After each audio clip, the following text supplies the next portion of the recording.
Welcome back, students. Having understood what is Warshall, what is the input to Warshall, what it is going to generate, right? Now it is the time to directly design the algorithm for Warshalls, and we will see what is the order of growth. I mean, we will derive the time complexity of Warshalls. Now, as we have seen in the problem tracing in previous video, the input should be a directed acyclic graph. What is the meaning of directed acyclic graph? In a graph, there should not be a cycle.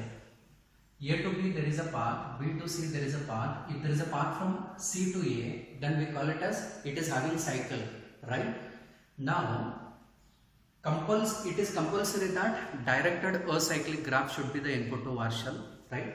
From this graph, we are going to generate a Boolean matrix. This we call it as adjacent matrix. Why it is Boolean matrix? Because it contains either 0 or 1. A to A there is no H, so it is 0. A to B there is a H, so it is 1.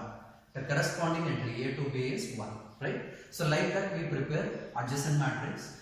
This adjacent matrix will be input to Warshall. Okay. So the name of the algorithm is Warshall.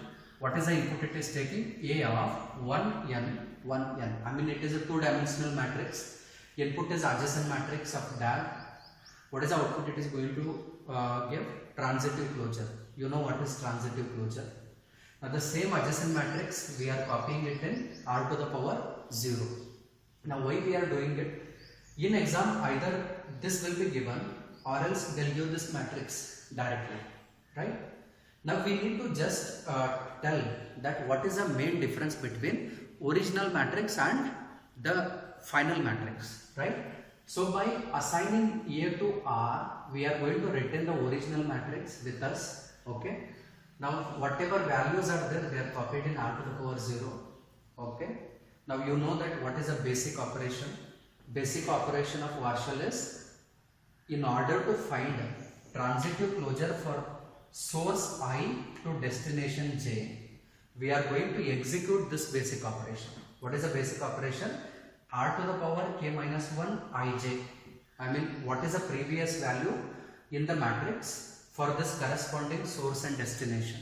Okay. What is the meaning of k minus 1? It is previous iteration, right? This value or r to the power k minus 1 I to k and r to the power k minus 1 k to j.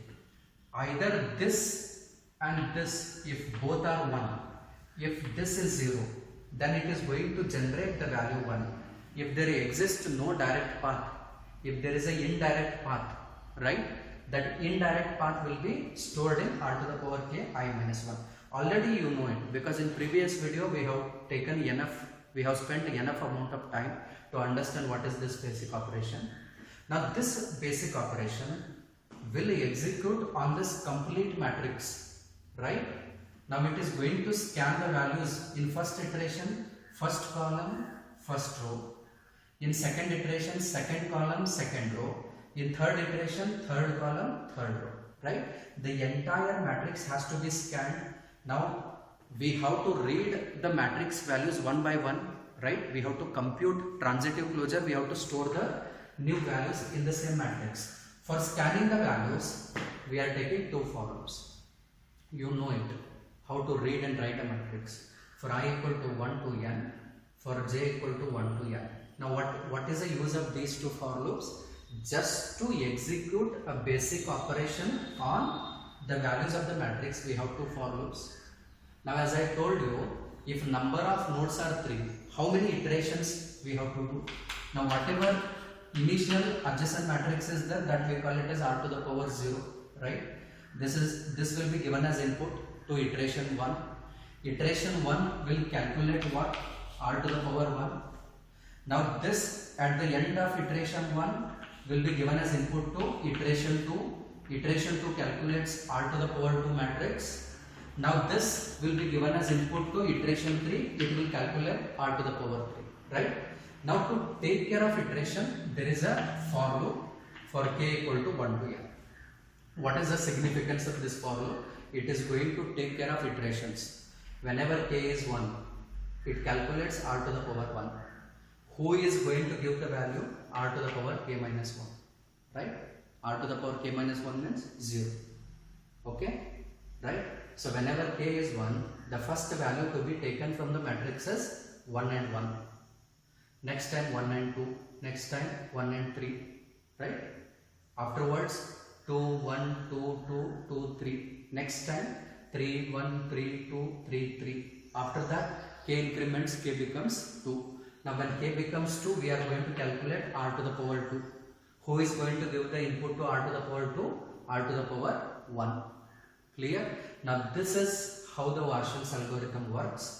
Now we know that after execution of this complete kth for loop, we get r to the power 3. Now that r to the power 3 will be written for this example. If there is a DAG which contains 4 nodes, we get r to the power 4 because 4 iterations will be there, right? Now this is a basic operation. This basic operation should run on 2 for loops, and this complete 2 for loop and basic operation should execute n number of times, right? Now this is a Warshall's algorithm. Quickly we will see what is the order of growth. Now in previous classes I have told you that basic operation will be there. We need to check how many for loops are there. In our case there are 3 for loops. I take 3 summations. What is the outer for loop? K running from 1 to n. What is the next for loop? I running from 1 to n. Next for loop is j running from 1 to n. Now what is 1? 1 is a basic operation. How many basic operations? Only 1, so I have written 1. Now we need to simplify this. How do you simplify this? Upper limit is n, lower limit is 1. I mean upper limit minus lower limit plus 1. This and this get cancels, we get n. On this n there are 2 summations. I write it as it is, okay, right? Now this n I keep it outside. I try to solve this ith summation. Again same thing, upper limit minus lower limit plus 1, this and this cancels.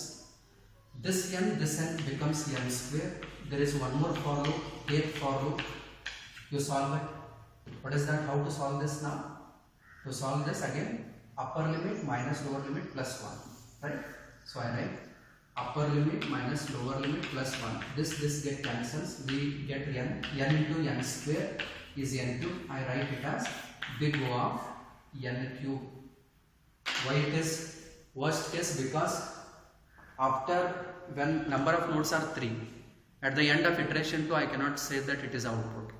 Okay, when number of nodes are 4, at the end of third iteration itself I cannot say that it is answer. We have to go for all the iterations. So worst case time complexity will be n cube. Thank you.